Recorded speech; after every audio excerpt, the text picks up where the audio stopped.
All right, so do we have subtitles set on this bad boy? Are we starting with I mean, might as well. It's right here. Fuck it. Alexa, stop. All right, so yeah, I just started drinking my first coffee of the day. So should we press play on this fine Slumber Party Massacre Blu-ray in 3, 2, 1? Yeah. I think I came a little. It's like I'm getting drilled right now. Drilled because the movie we're watching today on the Prison Wallets podcast is Slumber Party Massacre.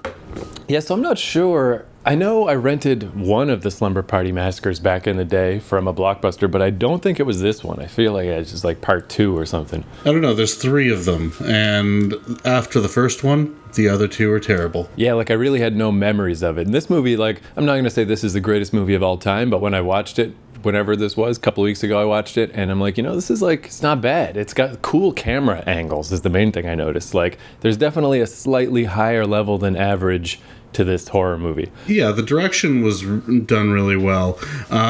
It's a return to form for us. We're back to slasher movies from the 80s because this is from 1982. Yeah, and just that we're doing the actual first one instead of just some random shit how we did like Halloween 5 and Jason 5. But that's what's funny about horror movies is like it wasn't even weird to rent part 2 of a horror movie from Blockbuster. Like you never hesitated to get the sequel. Like it's fine, who cares? Like yeah, well, this is a Scream Factory Blu-ray, and I also bought the double pack of part 2 and 3 when it came out, also by Scream Factory. And I was telling you earlier that they're, again, re-releasing Slumber Party Massacre, much like they do a lot of the movies that they release. This time they're releasing it with a Russ Thorne action figure. And that's the Driller Man? That's right, that's the Driller guy. Yeah, he's definitely pretty low down on the 80s list. Like, I was aware of the guy with the drill, but I sure wouldn't know his name, you know? Maybe it's because he has 2 names. You should never have 2 names. You should just be Jason or Freddy or Michael. I mean, they all have last names. But they're not, like, identified with it. Whoa, titties! So that's what's weird about this movie, too, is... the whole series, I guess, is like the only horror franchise that's only directed by women, which is interesting. And I guess the big famous thing about this movie is that it was written by this famous feminist lady. But it turns out there's a little more to that than like she didn't just... She wrote this movie as like... she directed it. No, it was a different writer and director. I did my little wiki research yesterday. Okay. So, and shit, where is it? I got it. Amy Holden Jones. And the writer... is Rita Mae, God damn it, my shitty phone. Rita Mae Brown. So she was, I guess she was a little famous because she wrote basically the first lesbian coming of age novel in the 70s. It's called Ruby Fruit Jungle. Right. And she wrote this movie as like a takeoff or like sort of a parody or whatever of slasher movies. And then the studio bought it and just was like, we're just going to make it like a real slasher movie. So she was like, what? So I guess she was kind of pissed about that. And there's nothing she could do, though. So that's the weird story of like, it does make this movie unique. But like, that's the most classic ever. Like, it's one of those things I worry about, which is silly because it's way beyond anything I'd ever have to worry about. But I'm like, what if I ever got involved in making movies in Hollywood and stuff, and I'm just gonna get fucked, you know? Like, how do you not get fucked? How do you avoid that? I have no idea. Imagine being a feminist writer and writing a book that's very pro-feminism, or, a sarcastic take on a specific thing, such as, like, slasher movies, and then someone buys it from you and they're like, yeah, we're just going to do the same thing to this that we do with all of our other movies, and it's chock full of boobs. Like, this movie has an astounding amount of nudity. I think it's cool, though, because, yeah, it really could have gone worse if like, they just had some dude direct it and they just really did make it, like, a total ridiculous slasher movie. Like, I really feel like Rita Mae Brown kind of got by better than she could have because this lady Amy Jones directed it, and you can feel that like it's still got that sort of feminine feeling a little. They didn't totally ruin whatever Rita Mae Brown was trying to do. You just missed the protagonist of the movie. putting a bunch of childhood things in the garbage by the road, and then you see a male hand reach in and grab a Barbie doll and pull it away. Yeah, and presumably if that scene went a little further, like just rub it on his crotch. Like, look, even the maintenance lady, like even the maintenance lady at the school is like this bleach blonde, big boobs, bubble butt sort of looking thing. Like, this is totally all about nudity and violence. Like, and I mean, I couldn't be happier. And yeah, like that camera shot was just like what do they call that? The extreme close-up. When it's like close-up is like what we got now, and extreme close-up is like when you can only see, like, you can't see someone's whole face, like it's that close. We had that, but it was her ass. Yeah, it was like you could see the exact form of this chick's butt. And that's what I kind of love too, is just like I always had this idea about porn movies. Bitch. Just like the porn industry in general. Like, I really think that there's always like help me.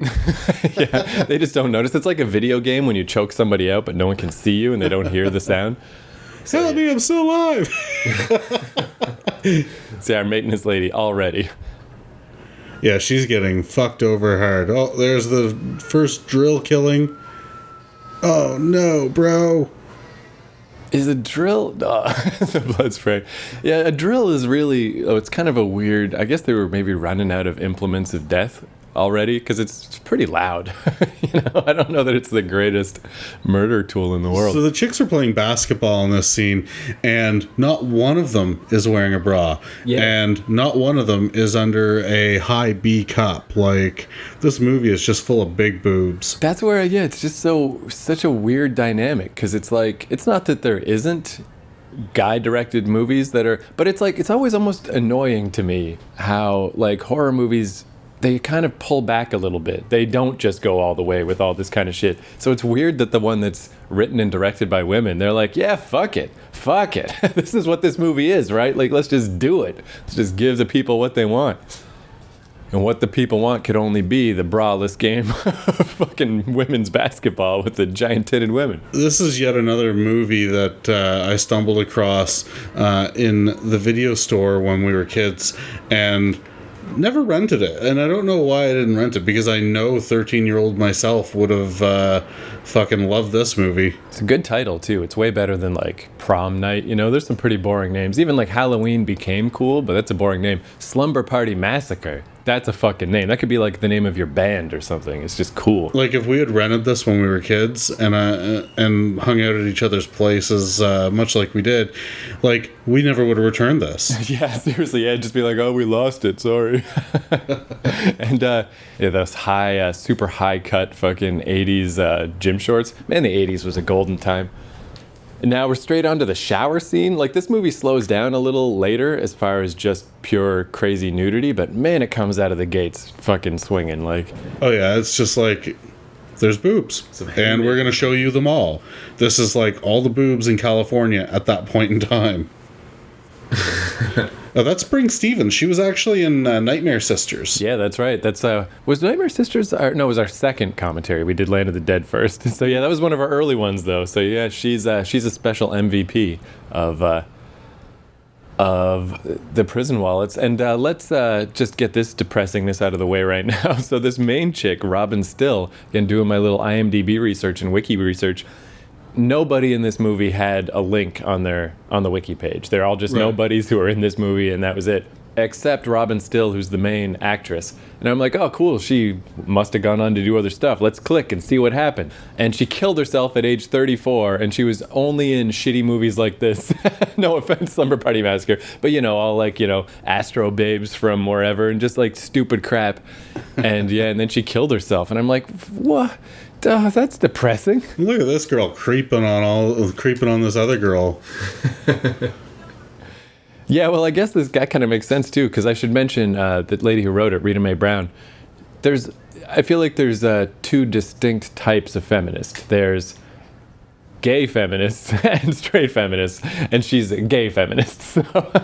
So a lot of this kind of maybe Maybe she actually digs this movie. That's what I was just gonna say. Maybe she saw it and she's like, fuck yeah, I couldn't admit it because, I'm this famous literary known author and first ever coming of age lesbian novel. But to be honest with you, this is the shit I want to see when I go to the movie. Look at all these jugs. Yeah, she's like, whoa, in my script, nobody, like, they all had A cups. This is awesome.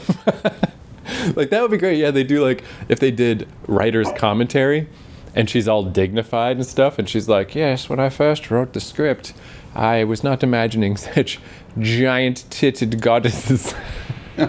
We should do that. We should just pretend to be I'll be Rita Mae Brown, you can be Amy whatever who directed it, and should we start doing characters in Prison Wallets? You're looking at me like we shouldn't.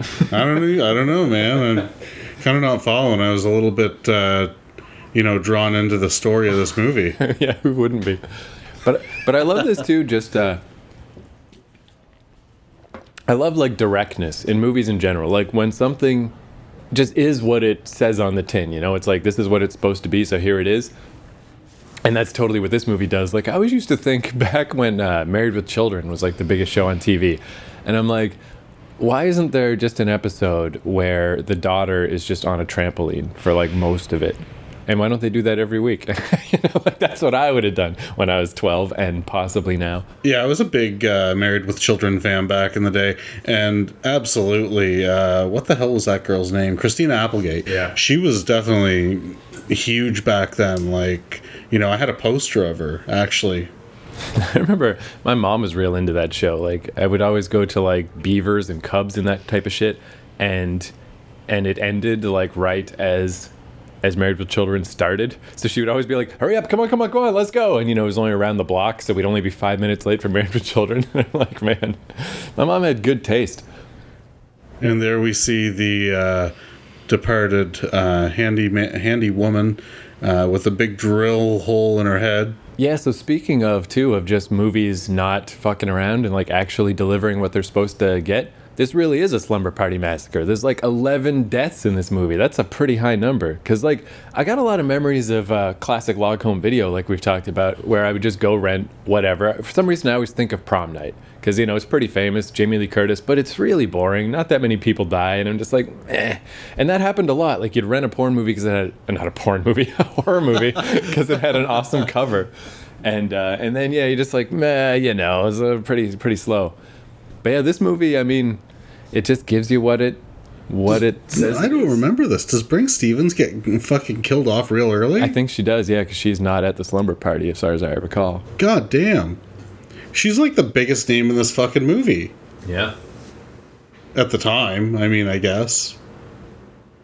No, because she wouldn't have done. Would Nightmare Sisters have been done by this point, or what was this, 82? I think Nightmare Sisters was like 84. Not that was her biggest movie. It wasn't, but it was definitely her longest nude scene. That fucking bathtub scene. Yeah, that was crazy.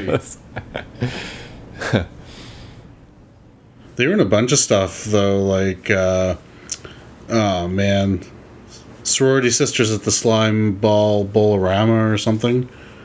Like, she was in that, and she was in, obviously, Nightmare Sisters. Those were the two movies that were filmed at the same time. I like, too, how this movie, it doesn't, it doesn't, I don't know how far in we are, but, like, 10 minutes or something, and already someone has died, and someone else is about to die. And then it slows down a little in the middle, but they still, like, kill the pizza man and stuff. Like, they paced it out pretty well. Because that's another big thing. A lot of old 80s movies are just like the slowest movie in the world for the first 40 minutes. Oh, shit. So I guess that proves you don't have to drill with the drill. You can also do various slashes and chops, and not chops, but like pokes. I don't know. You can do things with it.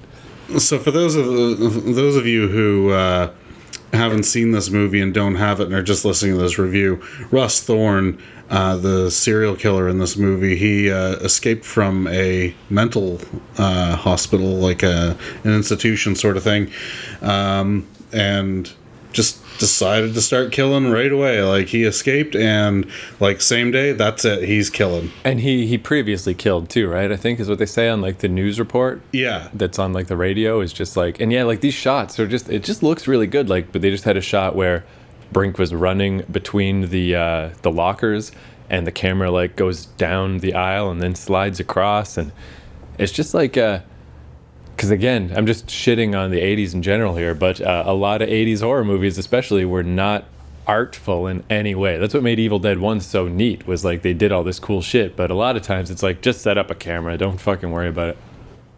This is like well lit, well shot, all this stuff looks fucking cool. Yeah, so like other than Brink Stevens, like I didn't know anyone's names in this movie. And I mean, I've seen a lot of movies. Yeah, it's a weird kind of a dead end to this movie. What about the Driller Killer? Is he ever in anything else? Is this it? They actually used some of the footage from this with this guy for another movie. I don't remember the name of the movie, though. Weird. What about the sequels? Like, I guess I should know because No, he's not in the sequels, obviously. Like someone else takes up the drill. He gets killed at the end of this one, if you remember. Yeah. But in the sequels, there's this fucking... I'm going to be a little NPC. I don't give a shit. There's this fruit who wears a leather jacket. Yeah. He's wearing like a leather jacket and shades, and he's got like this weird fucking metal looking guitar where the neck of it turns into the drill. Man, maybe I didn't see that because I feel like I'd remember that. That's fucking dramatic. Man, that's a cool thing too that just happened is Brink realizes that her bleeding arm like has bled onto the floor and under the door and is giving away where she is. So she's trying to mop it up, but it's too late. The driller's drilling through.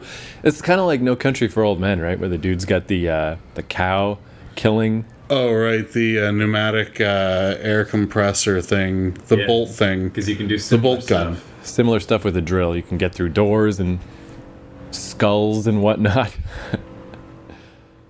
Now he's going to borrow this telecom van.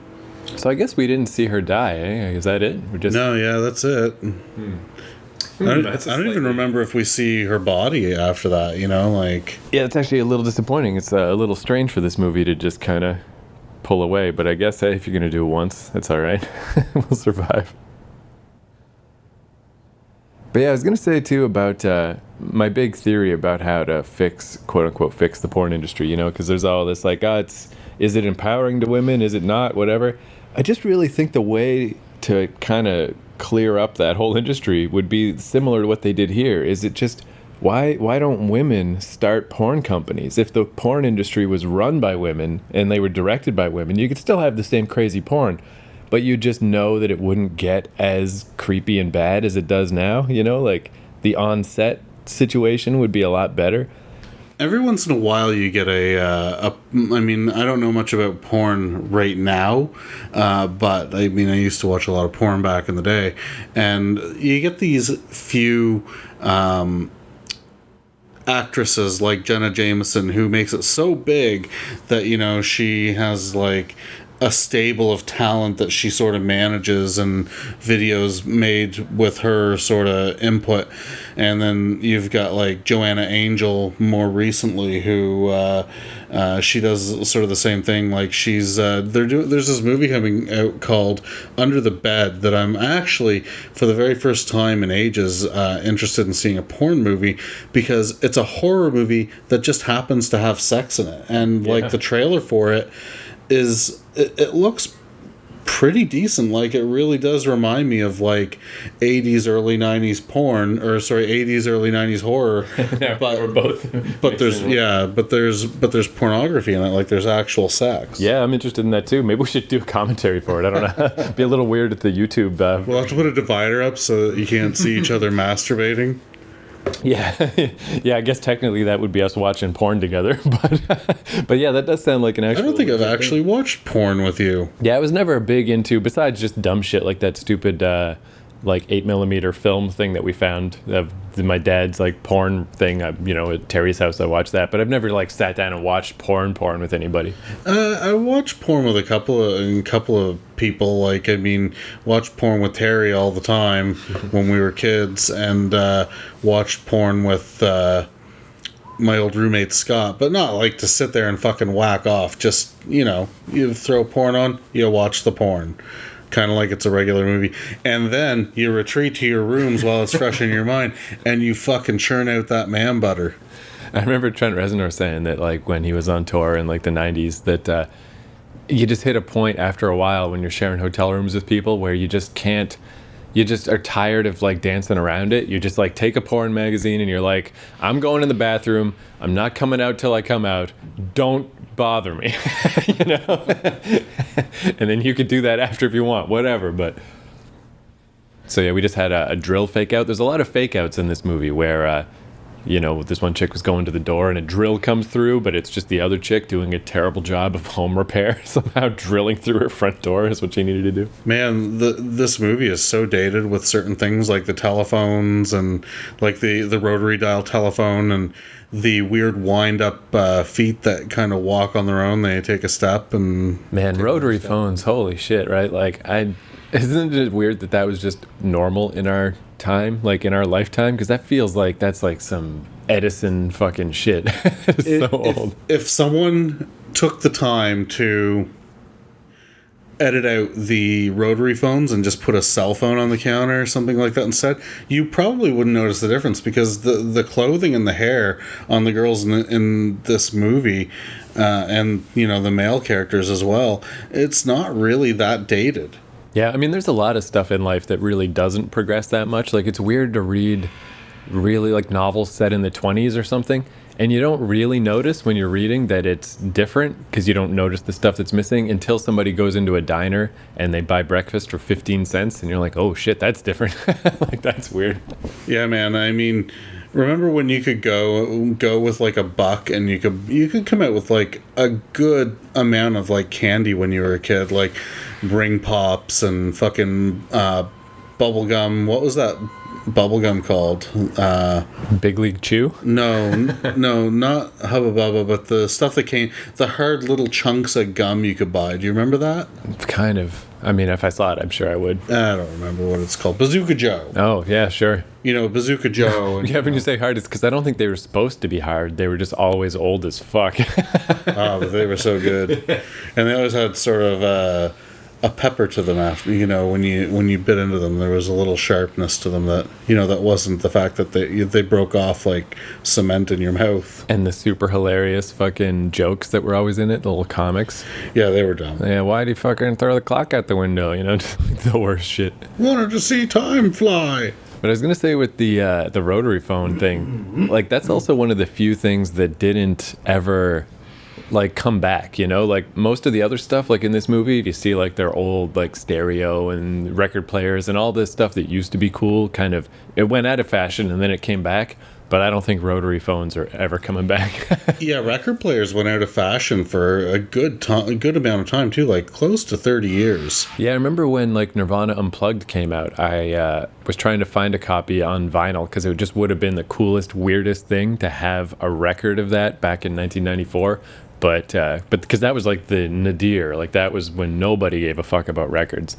But then nowadays it's like that's not even weird. Fuck, I saw a copy of Nirvana Unplugged at Winners, for Christ's sakes. And it turns out what the problem was, I couldn't find the vinyl. I would have had to order it from Backstreet or whatever. But it was really just needles also. Like, because we had record players at my house, but they were all broken. And back then in the mid-'90s, it was so expensive to get new needles because it was the definition of obsolete technology, you know? Well, and also realistically, you don't have to replace a record needle very often. You know, I mean, it's very rare that they break or warp to the point where you have to replace it. Yeah. But ultimately, yeah, I just didn't have enough dedication just to get some hipster cred, you know? I did that too in like 10 years after that, in like the mid-2000s. I got a Walkman, and it was just like fun to go to like thrift stores and just look through the cassette parts where there's just shit nobody wanted, and I'm like, cool, Green Day Dookie or whatever, fucking Tears for Fears, just whatever weird shit was on a cassette. And even that, it was kind of nostalgic because I forgot, like when you first put fresh batteries in a Walkman, it really, like it almost maybe goes a little too fast. Like the music has got a real like da da da, yeah, and then as the batteries start dying, it starts slowing down. And you're just like, I forgot all about this. Did you see the shirt on that Mo? What was it? Is it a big juicy cock? It's like palm trees, but they're like neon colored. Nice. Oh yeah, shit, that doesn't look good. That clashes with everything.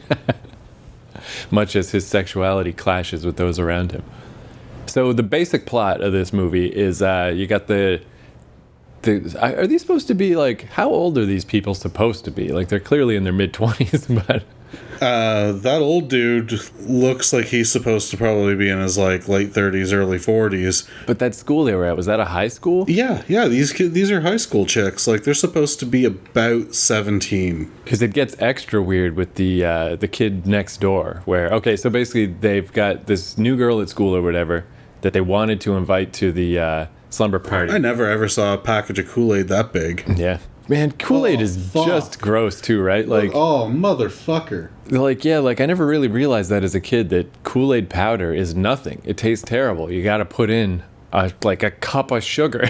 Like, that's fucked. We just thought that was okay to drink that shit. It's horrible. Well, that was the thing back then, right? Like, the research wasn't there as well for it, saying sugar is not that great for you. Yeah. So, so they got this slumber party, and they wanted to invite, so half of them wanted to invite this chick, the next door neighbor chick, and half of them didn't. But next door neighbor chick was like, I don't want to go anyway, because, you know, I feel like they're just going to make fun of me. I'm not comfortable. She's like, I got to stay home and babysit my little sister. I think she was a new girl, too, was she not? Like, a newer student. And this little sister, this is where it gets extra weird, is this little sister is also clearly like 18, but I really can't tell how old she's supposed to be because she acts weird. Like, I think she's supposed to be like 13 or something, but they obviously can't. They just hired someone who was of age, but she's just a bizarre character. She kind of reminds me of Denny from The Room, where you're just like, are you an adult? Are you a kid? What the fuck? What is this? I would say that these girls are all in there probably mid to late 20s. Yeah, I mean, they've had plenty of time for their giant bazooms. I mean, I could be wrong. People back then also looked older than they actually were. Yeah, and I feel like there was a lot more, especially in the 70s, but still in the 80s, like, you could be a lot more. Nowadays, what's considered attractive is just feminine features in dudes and chicks, you know? Like, everyone famous is basically like an elf.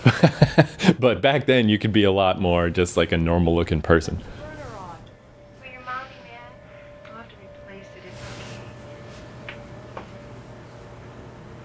And so is there any reason why so basically they're just going to fuck around at their slumber party, and, you know, eventually the slumber party murderer, the Russ Thorne. Russ Drillman, is going to show up. Did he pick them for any reason? There's no like connection or anything, right? He just saw that they were having a fun party and decided to kill them. I don't think there was really a connection per se, but that presumably is the hand of the person who took the Barbie doll out of the trash at the beginning of the movie, and he's sort of been following that circle since. Not necessarily the people, but maybe the one girl at the very least. Yeah, maybe he was like, yeah, gonna come back tonight, get something sweet. That girl's hair is dated. Look at that. It's a sweet drilling. Oof. It's practically a fucking mullet. It's interesting too, like, you know, we think of the decades as like these discrete things, but there's always that run over. Like, this is like more of that 70s feathered hair kind of look. It's like, you know, not really 80s. Like how Farrah Fawcett. Yeah, and like how we think of the 90s as like grunge and shit, but it took a couple years for that to happen, because the early 90s was like a bad version of the 80s. You know? Look, she had a Playgirl with Sly on it. Yeah. Sylvester Stallone. He was very sexy. I'm into paper. Whenever his impersonation is worse, like, you're not gonna, hey, look at my cock. I'm literature. I did gay. Did he do gay porn? He did some kind of porn. He just did normal porn. I think it was the movie was called The Italian Stallion. Nice. Which is funny because that was referenced in something I saw recently. Season 2 of Big Mouth. Right. Yeah. It's funnier if he doesn't say anything.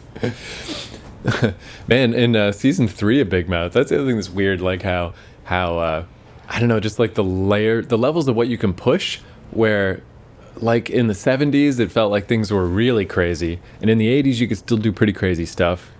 Look at these fucking creepers. Yeah, just the classic creeping around the house. But then we've talked before about how like in the 90s things really got soft for a while, and then they're slowly coming back. So these guys are not stupid guys. these high school creep kids peeping. Just staring in the window. Classic. They didn't even have to climb a ladder, these lazy fucks. But anyway, I was going to say in Big Mouth in the new season, there's a literal, like, hard-on, you know? There's, like, cartoon porn drawn. And I'm just like, it's just weird that, and I love how much tits are in this movie. There's so many tits, but then again, they're on the ground floor, and they haven't shut the blinds, or the curtains, rather. So, like, these guys are getting eyefuls of tits. Yeah, this really like reminds me of like Bikini Summer 2, except Bikini Summer 2 was just a tit movie. Like this really is a little unusual, even for a horror movie, to be this open with just like, here's some titties. My chest is big too. And yeah, the dude's just like, whoa. So that's another awesome 80s trope, is just being a super creeper, molester, almost in some cases rapist, and it's just good fun. You know, that was a big thing back in the 80s of like, I mean, there's like this type of shit, and the famous one is Revenge of the Nerds, where he, at the end, the nerd dresses up like one of the jocks and bangs the dude's girlfriend, and she's like, oh, you were so good, where it's like, yeah, but that was rape, though. You get that, right? Like, but it's like, no, that's all just great. And one of my favorite ones was Hot Dog the movie. It came out like around the same time as Ski School. It was just another like ski. I don't think I saw that. It's pretty great. And there's this dude who his whole character is that he just makes strong drinks so that women will pass out, and every time it happens, everyone's like, yeah. Look, she's got an arrangement of Twinkies in the bowl. Good housekeeping, just like, fuck it. Bring it in through the garage so you don't scuzz up the rug. So yeah, we had the let's all just change our shirts for no good reason scene. On the ground floor with the curtains open. And everybody is just, you know, like wearing pretty normal clothes now at this point. But the one girl with the super big tits who's just wearing like that weird little like fucking silk. Oh, the black girl. Yeah, man. She's like I love that she just wears that for the rest of the movie because she's functionally still naked. And I'm like, yeah, all right, I'm in. Let's do it. Was that a jump scare because she saw a fucking snail? That was. Like, there is a lot of jump scares in this movie. It's a little much. And then the weird creepy neighbor just happens to be in the fucking garage, like, saves her life with a meat cleaver. Yeah, and what was his deal too? Or isn't he just earlier? He's just like, well, you know, if you guys need me for anything, I'm here. Like, I guess they're just setting him up as another person that can die. Does he die though? I don't remember. I don't remember either. I mean, admittedly, I have a pretty good memory for movies, but I don't do the homework like you do. Yeah, well, and sometimes there's not a ton to necessarily learn. I just did a little. Oh yeah, okay, he died. He's another off screen. Oh, there he is. Good. Right through the neck. That's good. That's a good one. It looks good. Hey, did you hear a drill over there? Oh, he did say that. Well, at least someone's referencing that a drill is not a quiet thing. Yeah, so speaking of 1982 tech, what powers a portable drill like that? That black girl's boobs. But is it electric or is it gas powered? I just don't know nothing about. You know what? I'm not sure. I would assume that typically they have a power cord. Yeah. But this is like they could also be gas powered. Like maybe it's fueled by blood. Yes, has to keep. Yeah, he's just refilling it. Yeah. He's like, I don't want to kill you. I just need to recharge my fucking drill. Hey, lady, you're holding up a newspaper in front of your giant tits. What's the deal with that? That's a female director choice. Because, yeah, if I was there, I'd be like, hey, we got to reshoot that scene. Get that camera up a little. When he woke up and the lights came on. Poor kid. But, yeah, I definitely can't complain. Amy, what's her name? Whose name I don't remember, did a fine job directing this film. This girl always looks pinched. Like, she looks like someone's pinched her and she's annoyed. Like, always looks annoyed. Just like she's going to bitch out at any moment. So, yeah, things are slowly getting creepy. Just she has this creepy vibe around the house now that people keep getting murdered. Oh, and there's a Barbie doll. There's the doll from the trash. Oh, man. I love, too, like I was saying to you before we started this movie, that I'm pretty sure this movie is like 74 minutes. I don't remember exactly. It's real short. And man, that works for a slasher movie. Like, it just keeps things moving so fast. Yeah, I mean, there's not really a whole lot of plot in this movie. Girls take off clothes, girls have slumber party, girls take off clothes again. After playing basketball earlier, people die, the end. Man, you can kind of see their bralessness in the moonlight in that shot. Beautiful. It's gorgeous cinematography. Do you need a minute? Yeah. They really should have won some awards for that. But yeah, I think I've said this before on one of our older shows, but my like ultimate way that I think would be like the greatest for slasher movies is if you just bought some slasher movies and you just edited them down like Grindhouse style, so you had 2 45-minute movies with cool trailers in the middle. Like, that would be perfect. I mean, this movie's almost there. You can cut this down to 45 minutes easy. Yeah, you really could. I mean, not enough is going on in this movie where it's integral to the story itself. Like, realistically, I just summarized the movie real easy, you know, like boobs, blood, basketball, the end. Yeah, that's true. Yeah, because this is like, this, like, the sisters next door just... See, this would be, though, I mean, this is... someday, God willing, when I become a great writer of slashers or something. Man, but equal opportunity. Yeah, like these little like just killing time parts, or it's just characters talking. Yeah, like, what is this? Okay, like this chick she's got a giant lolly. You know, it's like a gigantic, like the old style flat circle stalker, like. Yeah, like I really can't figure out how old this kid's supposed to be, because in reality she's definitely 18. It looks like she's supposed to be like 12 Yeah, she's all this like... something, but she looks the same age as the rest. Yeah, only with smaller boobs. Maybe that's why they're like, you're the young one because you got the tiny titties. Yeah, maybe this is like secretly like some kind of fucking sci-fi future where it's like age is dictated merely by breast size. And that's how you tell the stratas of society. Man, that's actually, I'm amazed no one ever did this. This is an idea I had for like an anime, but it could work for a movie too. You know, like sliders, where you just slide to like another dimension that's basically the same, but something slightly different. Like 9/11 happened on 9/12 or whatever. So what if a dude got transported to an alternate reality where it could be like the ultimate like dumb sex comedy, where it just flip-flops male and female, like stereotypes of like, you know, the dudes want to fuck and the girls want to hold off to not be a slut. So he's the only one. Basically, like, dudes act like chicks act like dudes. But he's from our reality, so he's like, yeah, every chick wants to fuck me, and I'm gonna let them. You know? Gotta put up a little bit of a fight though. Like, no, all right. Or he just lets chicks bang him till he just is dehydrated and dies. And I guess the problem is I don't have a plot. Like, I got a setup and a much like Slumber Party Massacre. Yeah. That's what I love so much though about slasher movies, is you really don't need a plot. It's a bonus, but we're here for a Slumber Party Massacre. And that's what we get. So yeah, the power just went off.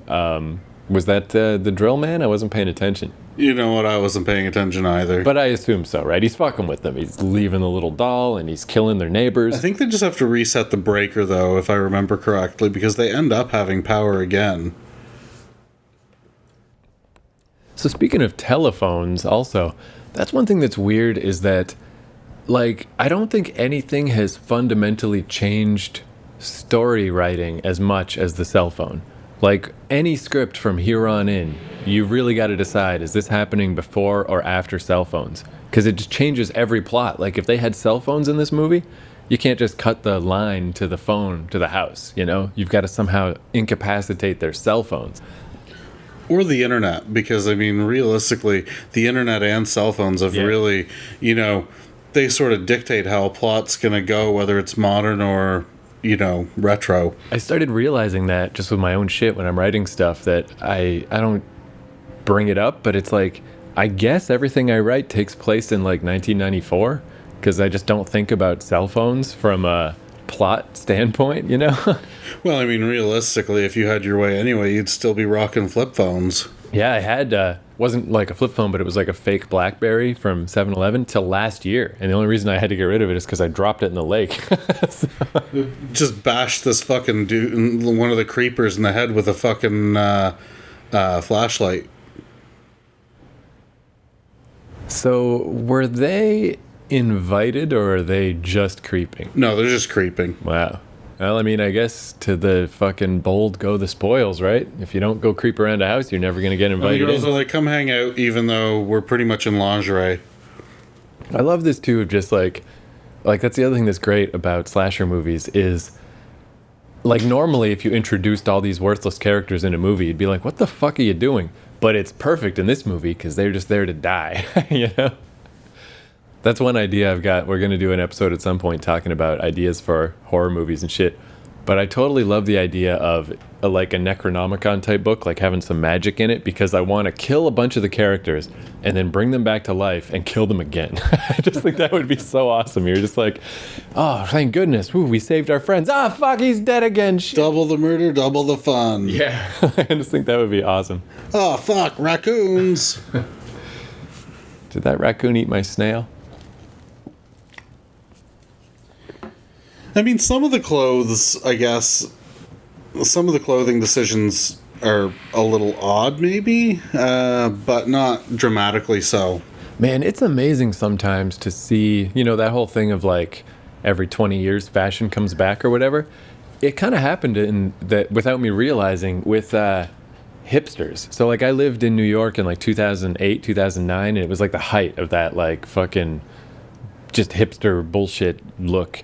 And then I was watching RoboCop, and all the like nerds in the when they're first developing RoboCop, all of the nerdy tech people look just like New York hipsters. Really? Yeah, it's unbelievable. The big glasses and just the way their clothes are and mustaches. I'm just like, holy shit. When was the last time you saw RoboCop? Not too long ago. I watch it pretty often because it's fucking awesome. The first one. I haven't seen 2 in a long time, and I haven't seen 3 in a really long time. And I never saw the remake at all. You're not missing anything with 3. The remake, you know what, is not bad. Nice. It has Michael Keaton in it, right? I mean, how wrong could that be? I think so, yeah. But it's not bad. Yeah, I remember 3. I was disappointed because Frank Miller wrote it, and you know, he did Sin City and shit. And he's actually a pretty crazy old man now, but he used to be great. And I was like, man, how did Frank Miller write this? But again, it was just a story of the studio just fucking him, you know, of just like The age-old story of a creator trying to do something in the studio going, how about we change everything?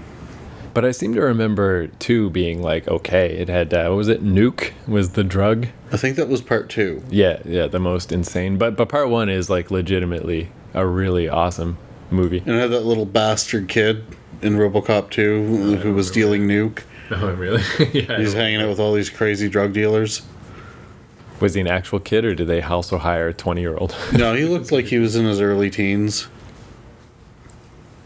That would be kind of awesome to Like, do. look at this girl. This girl who's supposed to be like 12. Like, she does not look like a 12-year-old girl. Yeah, we'd have to. We should do that if our other movie idea, Retard Stab Camp, like we could do that for Retard Stab Camp. We could just have a bunch of grown men just dressed in like little cut off little like overalls and That was my intention, actually. backpacks and, like, you know, act like little kids. thinking about writing a fucking movie, especially one called Retard Stab Camp.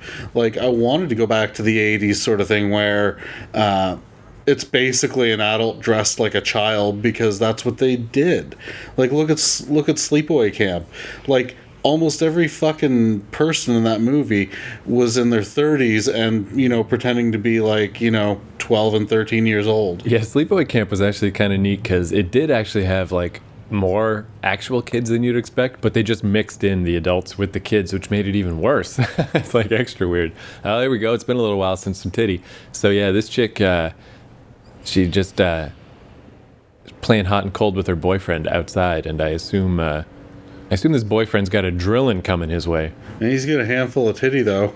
Yeah, at least he died doing what he loved, fucking getting blue balled. Come on, babe, I have a car, man. I get a car and a yellow hoodie, and other than that, I'm just a chunky piece of shit. Am I handsome? I don't know. I can't tell. It's 1982. We had weird ideas about these things. Okay, maybe a handy. It is funny too with like everybody's hair. It all is like, I don't know, like I kind of, as a general rule of thumb, I tend to find that on dudes at least, I'm gonna score. on dudes, like shorter hair is always better. Like I always think of like Justin Timberlake before he shaved off his hair, you know, where he just had all that curly NSYNC hair. But it's kind of true for everyone. Like every dude looks better with a haircut. And no dude in the 80s had a haircut. They all had that like hair a little too long and just weird looking. Man, that chick who was making out with her boyfriend outside, she reminds me a bit of Yardley Smith, the chick who plays Lisa Simpson. Really? Because she reminded me a little bit of Catherine Isabel. Yeah, a little bit, sure. Like in the eyes. Just more like retarded looking. My friend said I could give you a handy. Yeah, you know, oh no! She went back out to make out with her boyfriend and his head came off. That must have been a tricky drill work to like decapitate a head with a drill. Yeah, I don't fucking know, but man. Oh, and there he is. But I mean, he is the drill master. She got blood on her mouth. What was she doing? Fuck. Did she cut his? Did he cut the guy's dick off too? And she was like, I might as well give it a shot. And now he can't let her escape because oh, that drill hanging down like a cock. that is a fucking great shot. Yeah, so they just shot like between the legs of the drill man, and he's holding the drill down. So yeah, it looks like it's his dick. That's classic. However, I didn't figure out the dick connection until literally the last scene of the movie. Oh, like, really? When she cuts off the drill, and I'm like, oh, like his dick. Like, I really didn't clue in at all. Emasculating him. But I like that too, that, like, I like metaphors in movies, and they don't have to be If subtle. this chick walked up to you, would you assume she's legal? Oh, yeah. Yeah. And she's supposed to be 12. Yeah. Mojitos. Man, like, that's the greatest outfit that chick has. Just the fucking, just the silk nothing. It's like fucking 1 square foot of material somehow stretched across her giant tits. Oh, the pizza guy's the best. Yeah, oh yeah, this is great. Hey, let's go close to Janet before it gets too late. Okay. What's the damage? 6 so far. 6 even. It's a very improbable kill, but it's like... $6 for pizza? Motherfuckers. But yeah, this reminds me of that fake documentary, Leslie Vernon, whatever. Oh, I hate that movie. I only saw it the once, and I really don't remember it that well, but what I liked about it was when they tried to explain shit like this insane kill where the pizza guy... Oh, no. Both his eyes are drilled out, but he's still standing up, you know? But, like, in that Leslie Vernon movie, it tried to explain shit like that, where he's like, it's not easy, you know? Like, you gotta maneuver things and set it up just right so they'll find it right, and they can't see you run. Anytime you're in their sight line, you have to walk, because that's scary. And it's only when they leave that you can run. And, like, I just like that they're like, this is not easy to do. I mean, some of the things in that movie I found very... interesting, but the movie as a whole was a train wreck. Yeah, well, I remember, like, at the end, it just turned into a real movie, a real slasher movie, and, like, that's a little weird. But I just always like meta shit where they try to explain stuff. Like, I think it was Day of the Dead. That movie got a dog shit rating. Oh, yeah? You thought it was that bad? Yeah. Wow. I mean, again, I haven't seen it in a while, but... So did Land of the Dead. Land of the Dead, dog shit rating. I'd say Land of the Dead is... It's weak, but it's not dog shit. No, it's dog shit. But yeah, like I liked in Day of the Dead, like they explain with zombies, they're because they're doing all those experiments on bub and stuff, and that they eat flesh, but it actually doesn't nourish them. Like they're just compelled to do it, but it doesn't help. And I'm like, that's just a cool detail. It's cool to dig into these things a little. I mean, I guess the obvious king of that shit is fucking Cabin in the Woods, where they're just like here's how we explain every horror movie that ever got made. You know what? I've not seen that movie all the way through. It's really good. I mean, it's total meta. It's like the whole thing is just like almost like a joke on horror movies, but they do a really good job. Like, I think I saw up to the part where she's making out with, like, the taxidermied animal head. It's basically, I mean, this won't really spoil, but just the basics of it is that all this type of shit, like these recurring things that happen over and over in horror movies, the reason for them is because there is like an ancient evil deep in the earth that you have to do these rituals to keep it at bay, and people have done them enough times that it turns into a trope, and then it turns into a horror movie, and it's neat. It's a good movie. So now everyone is completely aware that they're in the midst of a slumber party massacre. Now that the pizza man's dead, they know for sure. I don't think they found anybody else, right? They only are aware of the pizza man? Yeah, they're only aware of the pizza guy. They don't know that the weird neighbor, molester-looking guy kicked off. And they don't know that their friend is dead or her chubby boyfriend. Right, so we got the 2 creepers. We got 3, maybe 4, I think 3 chicks in this house. And we still got the neighbor and her fake little sister next door. And there is also one other character floating around, is their very clearly lesbian gym teacher that they they were trying to get in touch with somebody, you know, just because they're freaked out, but with the phones and stuff. I think it's like they called her, but they couldn't get the message through.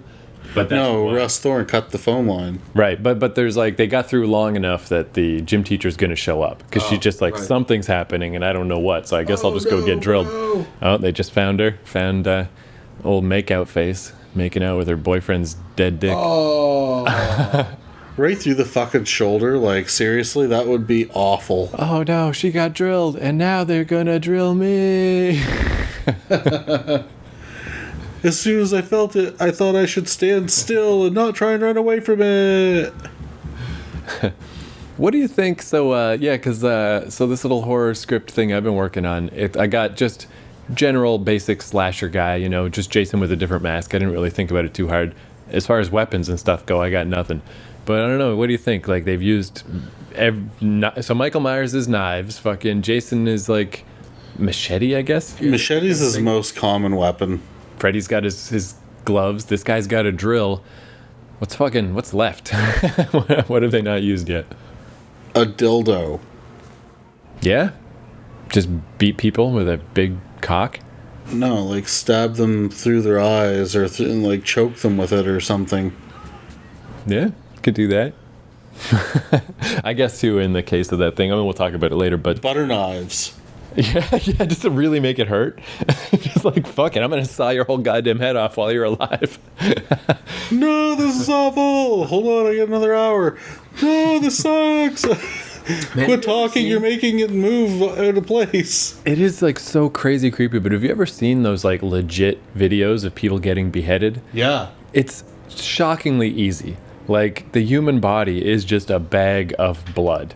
Like, it's really scary how easy it is to chop Russ up. Thorne and one of the creepers are fighting. Yeah, I remember the one I saw, because I never watched any of those, like, you know, like the Al-Qaeda crazy-ass videos and stuff. The one I saw was just by accident. It was only from, like, 2 years ago. Oh, Jesus, he's stabbing the shit out of that dude.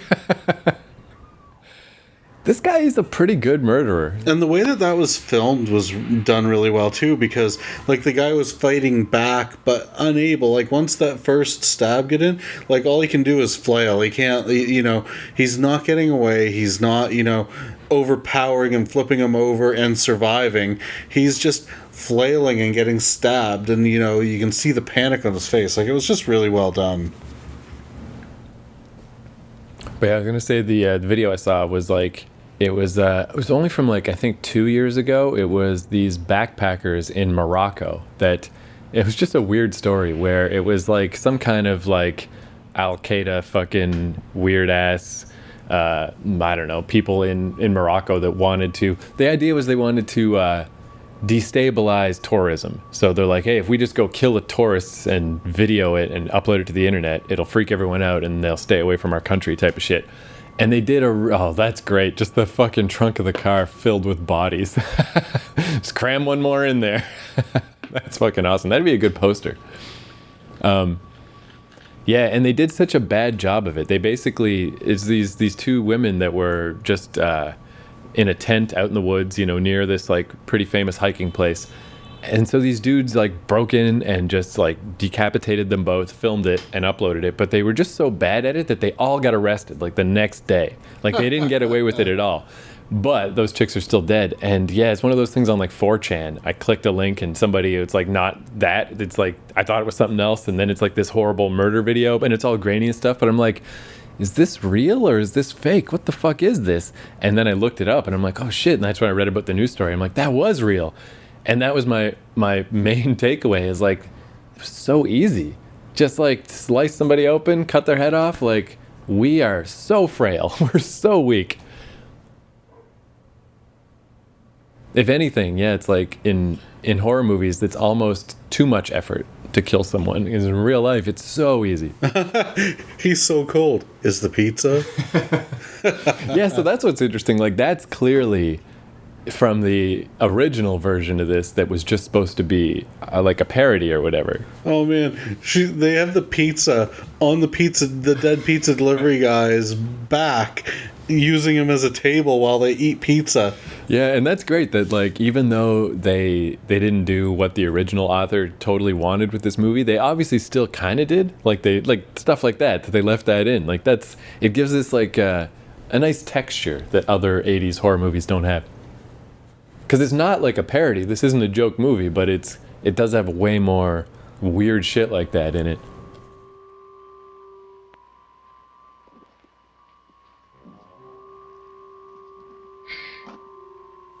The three of them walking around like Scooby-Doo people, like back and back with like little knives and stuff.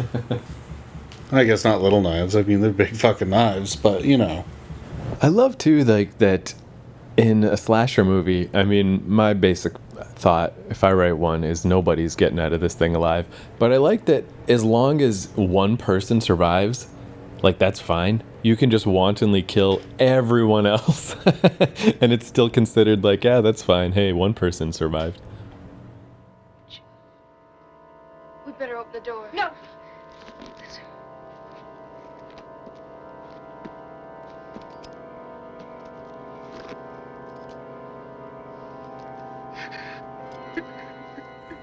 This girl's instincts were pretty good because, basically Russ Thorne was using this guy as bait to get them to open the door. Didn't work. No! Oh, and dude outside the door got drilled and now his blood running under the door. I love that the guy looked and he was like, no!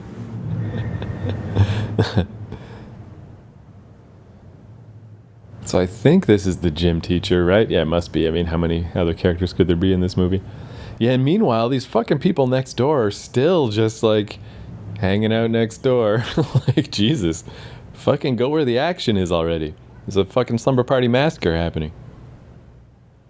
Okay, little sister is heading next door. I was trying to remember what brought these two groups together. So little sister's going over, and finally, fucking party pooper here is like, fine. I'll go to the scene of the movie. So yeah, it's one thing with these types of movies is like the characters are so disposable. I mean, they're literally there just to die. That names couldn't matter less in a fucking horror movie. And like, cause yeah, you were saying how who knows what the names are of the people in this movie? Who cares? Yeah, the only person whose name that I know in this movie for sure is Russ Thorne, the killer. Everyone else is just like. So, and even that, I guess someone's name is Trish because Trish knocked the door. And I guess there's a Kim. Yeah, I guess it's too late for us to start learning now.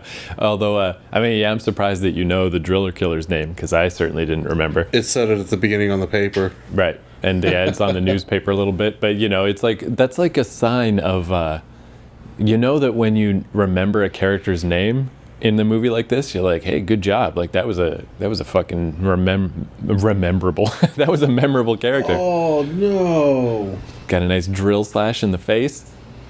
He cut the black girl's throat, whose name I don't remember. Yeah. Trish must have been her name. He's like a bit of a strange. he's not bad or anything, but he is a little bit of a weird choice because he really is just a guy, right? Like there's like nothing really notable about him. He's just a guy who's probably in his in his 40s or something, and he just drills people. But I mean, if you follow true crime at all, I mean, I do. Most of these guys, when you see them, like pictures of them or videos or any of that stuff, you notice that they're very unassuming looking. Like, they look just like they're just a fucking normal dude. Yeah, I mean, definitely my favorite is like super hulking. Like the bigger Jason or Michael Myers get, the more I like it. I like the big, like as it goes on, they just keep getting more and more ridiculous. But realistically, if you want to just be a killer guy, yeah, you don't want to stand out like that. That'd make it way harder. Have you ever seen pictures of Ed Kemper? He's a serial killer. Doesn't ring a bell. Oh, he's like fucking 6'9" or something like that, and he's like 300 pounds. Like just a monster of a dude.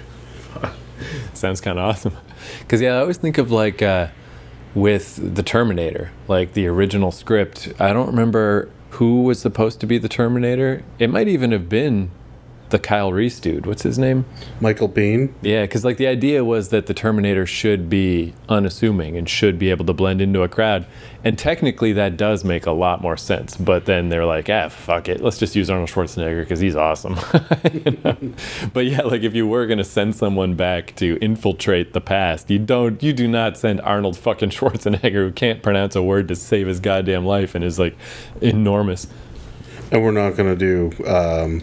much like we attempted to do with Sylvester Stallone, we're not going to do a... Except... Take it back. Like fucking Total Recall when they're taking the fucking tracking chip out through his nose. Or no, in that movie too, when the air. Give these people air. But yeah, when the air is running out. I love Total Recall. The movie's great. Didn't they make a remake of that too? Yeah, with Colin Farrell. Yeah, which I never watched. Because like part of what's so good about the old one is it was like half stupid. It was half kind of campy, but that made it good. But I don't know. Who knows? Maybe it's a great remake. Who can say? But yeah, as far as names go in movies, like it is... it's almost weird when they try to... like make you know the character names when it just doesn't matter. Because yeah, our last commentary for The Babysitter, I didn't bring it up at the time, but I do remember when I first watched The Babysitter, there's a point where, especially when the shirtless guy is chasing the kid around, they just say each other's names like fucking 18 times. Like, Cole, where are you, Cole? And he's like, no, Mike, don't kill me. And I'm like, stop trying to tell me. I mean, I remembered, obviously, it worked. But who cares? It's not important. I kicked you in the cock, Max, and you must have a little dick. So I got it a little wrong, but yeah, I don't know. I just think that's weird. So it's Jesus Christ! Through the window, snuck in through the window with the drill. Curtains. Yeah. He just looks demented. Look at that butthole chin. Slow turn. No. Definitely a delayed reaction too. That's pretty goofy because like I do kind of wonder, like with horror movies, like how accurate is it? Don't throw the gnome. Like people's reactions and like, oh geez, just took him out. One fucking swing with a Louisville Slugger and he's out. You don't think they would have found the time to like put some pants of some sort on? Oh, no time. I mean, they had plenty of time earlier, like. But yeah, that slow turnaround. Oh, jeez. See, she was probably hesitating because she was thinking about pants, and now she got stabbed in the stomach. But yeah, like realistically, instead of the slow turn, like you would just turn. You would turn super fast. Yeah, you'd be like, oh, time to get the fuck out of Dodge. I was even thinking of that when the creepers were staring through the window. Even that's kind of unlikely, because like that thing, if you know how you can just kind of tell when someone's looking at you, even if it's from like across the street, like that really is a thing. It's called like limbic resonance, where there's just these like things way deep in the back of your brain that are picking up things on your periphery subconsciously without you really noticing, and that's why it's so easy to tell when somebody's watching you. So yeah, in this movie though, they're just like, slow turns, what? Like they're just like, I don't know.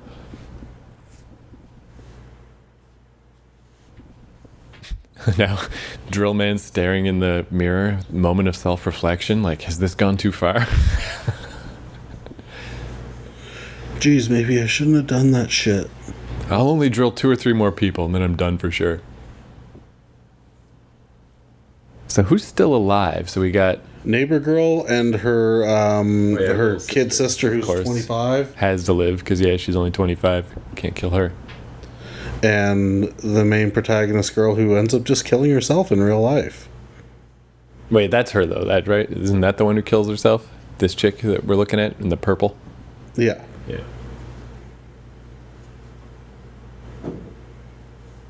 So wait, was it just that the sister was just playing dead next door because it's funny, and even though it's cold as shit out, like middle of the night? Wearing fucking booty shorts, like. Let's make her 12, but let's also make her attractive. Oh yeah, the fucking gym teacher didn't show up yet, right? Because that scene's pretty awesome, where this dude's pretending to be dead. But yeah, they really never get into.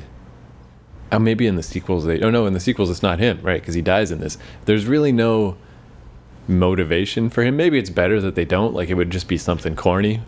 But oh, that's cool. He checked in the closet and didn't find her, but she's just she's hiding inside the dry cleaning bag. I'm kind of impressed by that. Oh, okay, so yeah, now the neighbors have finally made it over to the party. I love this scene. This is so wicked. Open the fridge with a corpse in it, but they just don't look in the fridge. Older sister is like, come on, don't eat their food. Let's just get out of here. The door just closes, like, what the fuck? Dead girl again? That's awesome.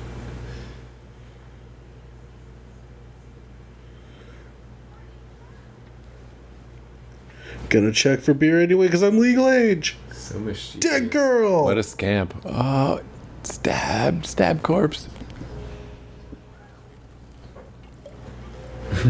Oh shit, I hate that bitch. So yeah, now I think at this point everyone's aware now that they're finally aware they're in a horror movie, except the gym teacher who's on her way over, but she'll find out soon enough. That is one thing. The little scripty thing I was working on is the shit hits the fan pretty early, like within 20 minutes or something. And I was kind of like, that's partially why I came up with the idea of killing everybody and then resurrecting them. Because that's a long time of the movie for everyone to be scared and running from a guy. But I'm just like, I'd rather just get things moving, you know? But they do a pretty good job in this movie of pacing it out. Yeah, I just feel like that drill, it's just not that big. It must not have a huge power supply. I don't know. How much power you really get out of that thing? Let's go drill some homeless guys. I don't know, but I mean, if there was a brand name on that fucking drill, you could really plug that shit. Yeah, yeah, that's true. You can kill 12 people with this thing and you still have half power. Made by steel. So, Driller Man just tossed the Pizza Boy corpse down into the... I'm not quite sure why he's so concerned about the Pizza Boy corpse, but this is also where we get in that classic, the, like, magnet... How does he... It's weird that he had the foresight to do this. Like, I like this scene, but it's weird that the driller guy is like, I'm going to lie down under this blanket and pretend I'm a corpse, because I just feel like someone's about to show up. And if that girl had had any sense, she would have crawled from under the couch and, like, stabbed him in the cock. Yeah. Doesn't that happen here? Yeah, where like somebody hesitates about killing him, and maybe it's the gym teacher. Never hesitate. If you're even slightly suspicious, you fucking kill that person. It's you or them. But yeah, this is also where you get that magnetic house thing that always happens in a horror movie, where nobody really makes a genuine effort to try to leave the house and run away, because it's really easy to leave a house and run away. I don't remember if the gym teacher kicks off or not.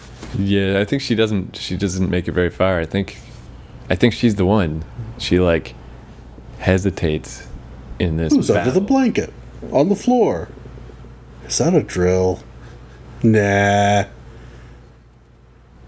What do you think she was thinking too? Is like, so she got a weird phone call and she's like, let me just go check it out. And maybe in the back of her mind, she's like, this is going to be so great. I'm going to be at the slumber party with all my students. It would have been a lot funnier if she had like fucking heel stomped whatever that person was right in the dick.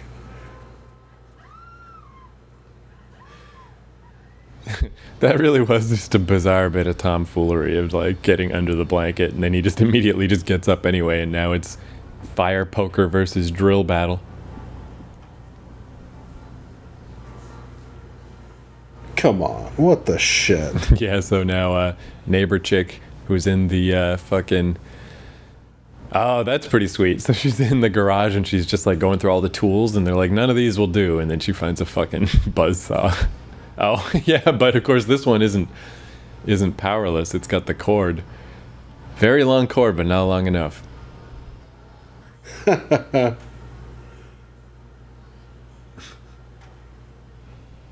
Now we got Duel of the Fates. Ba ba ba ba ba ba ba ba ba. Actually, I think that was Star Trek music. Whatever. Was that what that was supposed to be? Because I don't remember the Phantom Menace music anymore. Oh, Duel of the Fates. Yeah. That da da da da da. No, that's Conan. Yeah. Oh fuck! Dun, dun, dun, dun, dun, dun, dun, dun, dun. So she's like smashing him. So he tripped. Fucking drill man tripped. Oh yeah, here it is. So this is the chance to stab this dude. But well, and I guess she does stab him once. But yeah, the stupid fucking gym teacher is like, "Don't keep stabbing the murderer," and pulls her away. Like, you dummy. Why? And now you're gonna die. Bro. Oh, fuck your fucking intestines. Was that an expensive shirt? Like, literally, why'd she do that? Just like, why? Why did she pull away the... Okay, so now we got a Jason-style machete. Oh, yes. He can't come unless he drills, but he comes every time he drills. I guess, yeah, I mean... I guess this is enough of a motivation for this guy where he just says how pretty they are and that he loves them. So that's all. He just can't get his nut off unless he drills women and pizza boys. Takes a lot of love for a person to drill hoes.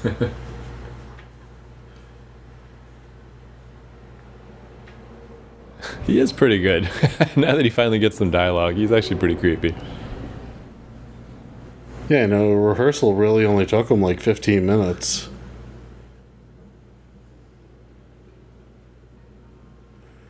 Fuck you! I like to, she's like, why are you doing this? I don't even know you. And he kind of doesn't have an answer. He's like, oh yeah, I guess this is just kind of fucked up, right? He's running away. He's got the electric drill and she's got the fucking machete. So yeah, now it's machete versus drill out by the pool. And yeah, this is where I finally realized that the drill is a metaphor for a penis. That earlier shot really should have clued me in, but... Choppy choppy pee-pee! Oh, fuck your drill, motherfucker! No! Want me drill? It's just like the penis that was chopped off from me when I was in prison. Oh, jeez, it just hacks his hand off? That's pretty fucking sweet. That was a good special effect. That looked good. That doesn't look so good, the stump, but hey, whatever. And now he's just like, what did I do? That is a pretty sweet one they've done a couple times. You don't see it that often in movies. It's just the abdominal cut. It's cool and it's gross. Alright, so anyway, she chopped him. He's in the pool. I think, ladies and gentlemen, we have a film. Maybe. I mean, realistically, there should be another 20 minutes, but not this movie. This movie's like, fuck it, we're done. There's more survivors than I thought. So there's the neighbor and her sister, but also one of the chicks lived, right?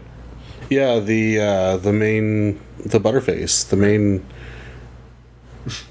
Oh, no, he's not dead yet. His stump hand. Do some Chucky action, fucking... Put a fucking knife in that stump.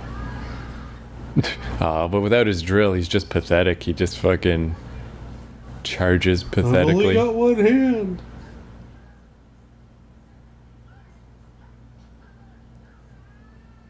Oh, fucking backhanding with his this chick trying to stab again. I don't even remember how he dies. Oh, sweet. Oh, Classic Ginger Snaps ending. word. Fucking. So he dove straight onto the chick's knife. The machete. Yeah, I mean, it's his own fault.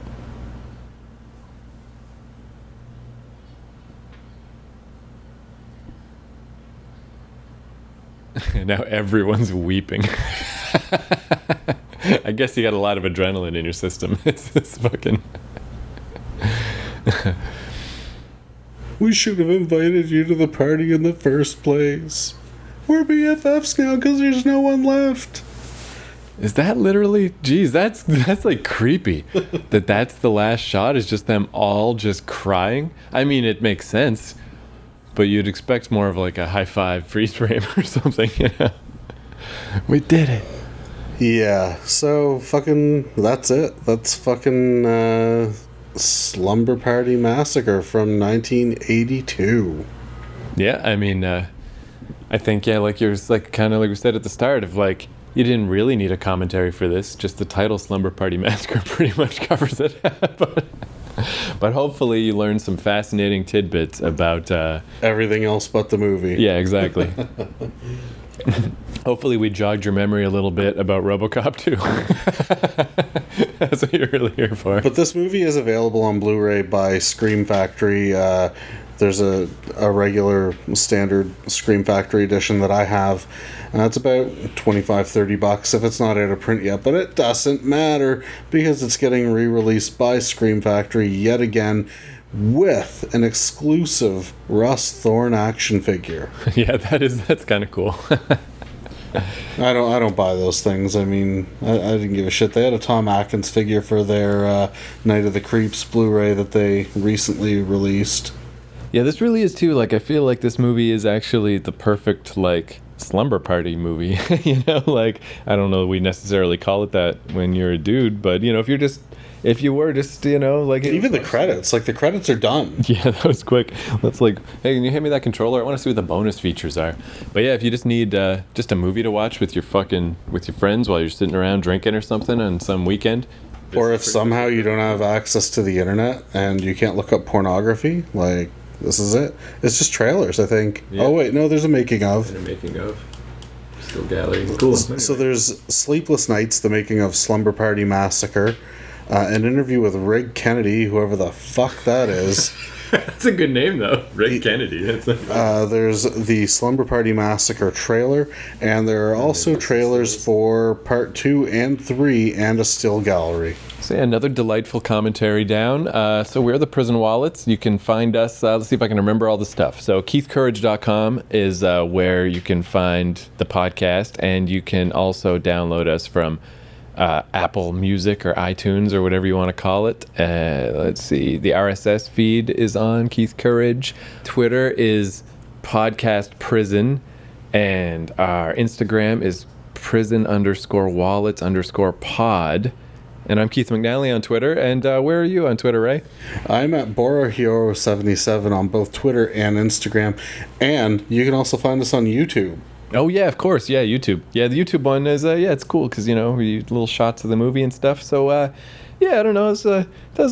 We gotta rate it. So we came up with a new rating system where it's weak, good, or great, and then in the opportunity, if it happens to be on the edges, there's also perfect and dog shit. But I mean, this is definitely not outside of the normal. So I just give this a good. Yeah, I'm gonna go with good as well. If I was 13 or 14, I would absolutely give it a great. Yeah, especially back in our pre-internet youths, where it's like, not only has this got all the cool, you know, 80s style murder scenes that you might like to see, but just tons of tits. As a note as well, I didn't get to tell you about how I picked up this movie. So I went to this fucking place called Game Center, and they also sell Blu-rays and stuff like that. So someone must have offloaded a bunch of Scream Factory stuff to them, because I went in one day and they had this, and they had like at least a dozen other Scream Factory releases, most of which I already had, the rest of which I didn't want. And they were only charging $10 for this. Man, I mean, that's a steal. That's worth it for $10. Fuck it. And so I went up and I'm like, handed them the thing. They put the disc in the case. paid my $10, and then I was like, oh, and by the way, just so you know, all the rest of those movies are $25 or $30 each, brand new, so you could probably charge double. Nice. And he's like, well, you just paid $10. I'm like, yeah, I'm not stupid either. All right. Well, I guess stick with us for we do other commentaries. We're starting to do some top 10 type episodes. Just fucking poke around. You'll probably like it. If you listen to all of this, you'll certainly enjoy our other shit. Yeah. Like, subscribe, rate, review, do all that stuff. We definitely like the star ratings on Apple Podcast, and give us a thumbs up or whatever on and subscribe on YouTube. I mean, everything really does help other people finding us. Yeah. Awesome. So go drill yourself in the face. It's not that good. You're fucking real bad at this. Yeah. Anyway, fuck off. Listen to the next episode. I do like, I think it was at the end of Scooby-Doo, because I'm going to just edited it, but yeah, that's kind of how you ended out, too. You're just like, I don't care, get the fuck out of here, who gives a shit? It's just funny, it's just always funny.